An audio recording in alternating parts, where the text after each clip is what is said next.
Labas rytas. Flom lyja. Nenoriu, ką tik iš dušo įsiplovus galvą, nenoriu šlapint galvos, tai striukė ant galvos. Ai, paklausiu registratūroje, sakau, turit paskolinti skėtį? Sako, ne, neturim jau visi išskolinti. Nu gerai, tada einu, sakau, o iki autobuso eiti toli. Tai va, striukė ant galvos ir einu. Esame Anykščiuose, prieš mus siaurukas. Važiuos mano pipaliukai su jais, su tuo traukiniu pasivažinėt. O aš einu atvarysiu jiem autobusą, kad jie galėtų susikrauti savo šmutkės. Sukrausiu jų lagaminus ir važiuosiu jų pasitikti į VOS. VOSS. VOS. Nu, sakyčiau, šlikštoka, čia dangus nėra toksai baisus, kaip lietus krenta. Toksai šlikštus lietus. Labai smulkus. Labai viską merkia. Viskas skandina. Galėtų geriau lyti dideliais lašais.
Pasižiūrėkit, kokie žandukai raudoni tetos. Oh my god. Ateinu, žiūriu, tokiais, net plėmais. Alergija nuo gyvenimo. Tai va, žodžiu, aš sulaukiu tokio komentaro nuo Žydris Life, jeigu teisingai pasakiau. Jisai sako, mano žmona nepraleidžia nei vienos jūsų serijos, visą laiką jų žiūri. Labai žiauriai keista, nes aš tikrai nieko įdomaus neparodau, bet aš paklausiau jo, sakau, o koks žmonos vardas? Jisai, jeigu neapgavo, mane parašė Gitana. Gitana, ačiū tau, labai malonu, kad mane žiūrite, tikrai labai fainai. Bučkis jų ir ką aš galiu pasakyti, nežinau, ką jūs čia matote įdomaus, bet man fainai. O šiandien man liūdna, man visą laiką darosi liūdna, kai jau mano visas tas darbas eina į pabaigą, jau kai kelionė artėja į pabaigą. Kažkaip taip užeina toks liūdesėlis, toks iš vidaus galvoju, kažkaip aš jau ir prie tų žmonių pripratau, jau net ir prie to gydo pripratau, nors šiandien jisai vis tiek savo švedišką bajeriuką įkalė. Aš negaliu.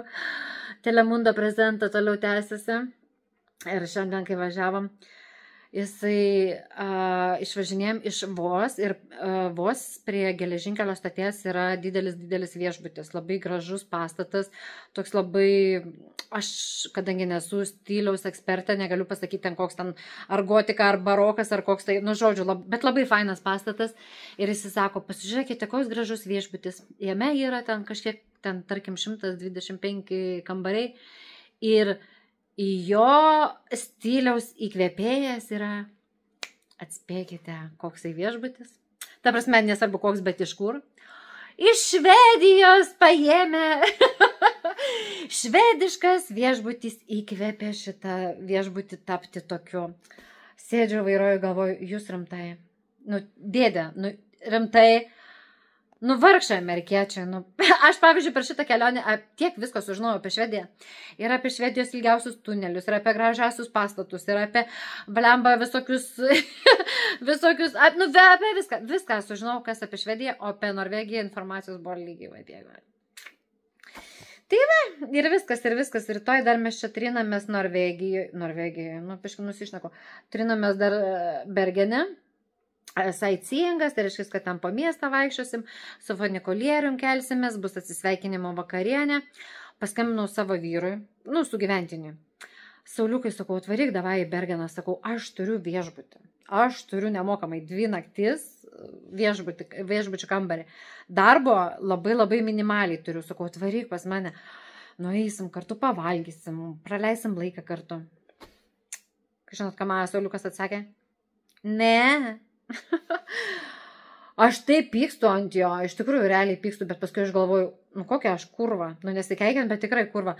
Aš pati negaliu būti normali boba, negaliu gyventi namuose, negaliu sėdėti prie podų, būti namie, ta prasme, aš negaliu, man turi darbas būti va toksai, va kokia aš dirbu, aš turiu pastoviai kažkur važiuoti, kažkur keisti miestus, šalis, vietas, viską keisti. Bet noriu, kad mano vyras atvažiuotų ten, kur aš esu. Nu, tipo, žinai, kad tipo, va savaitgalį, kad praleistume kartu. Gera, aš pizda, ne? Oi, nei vienas vyras su manim nepagyventų, nei vienas, aš neįsivaizduoju, kaip dar Sauliukas kartu su manim būna, kaip jisai dar su manim draugauja ir kiek jisai dar vargšas su manim temps. Bet, nu, tikrai, aš tokia esu pizda, kad, nu, viskas turi būti aplink mane. Va, suktis aplink mane. Bet pažiūrėk, kokie raudoni tie burbuliai. Aš nežinau, ar aš čia sušalau. Nes per lauką jau labai lyjo, buvo vėsų, bet tai kodėl va čia tai, va tokie va, žinai, kaip pas matriošką. Rimtai matriošką. Ar čia man alergija prasidėjo nuo kokių nors krevečių? Nes labai daug jūros gėrybių visokių valgau. Ištisai valgau viską, visokias žuvis, krevetės, krabai. Ištisai viskas, kas su jūros gėrybėm. Gal man jau čia kokia alergija? Nu, žodžiu.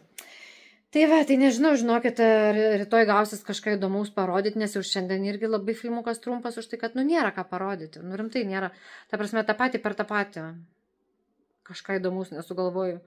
Tai rytoj irgi nežinau. Nebent jums patinka klausytis mano nesąmonių, ką aš kalbu. Ir viskas. Tai va, žinokit, Gitana, dar kartelį jums linkėjimai. Ačiū jums, kad jūs mane žiūrite. Visiems taip pat ir lygiai taip pat ačiū, kas mane žiūrite. Nu, nepatingėkite, nu, paspauskite tą laikiuką. Nu, va, aš, pavyzdžiui, matau, štuką peržiūriu ir tik taip ten, pavyzdžiui, 50 laikų. Nu, uždėkit, nu, palaikiuką, nu, prašau, nu, aš daugiau pažadu, nepisiu jums proto tik vieną kartą šį kartą, gerai? Tik šį kartą papisiu proto. Nu, čik ant laiko. Nu, taip malonu gauti laiką, nors ir nepatinka vis tiek. Nu, taigi nieko nekainuoja. Ar jums kainuoja paspausti čik laiką? Ar jūs nemokat? Galiu parodyti kur. Viskas, einu praustis ir miegot. Labanaktis.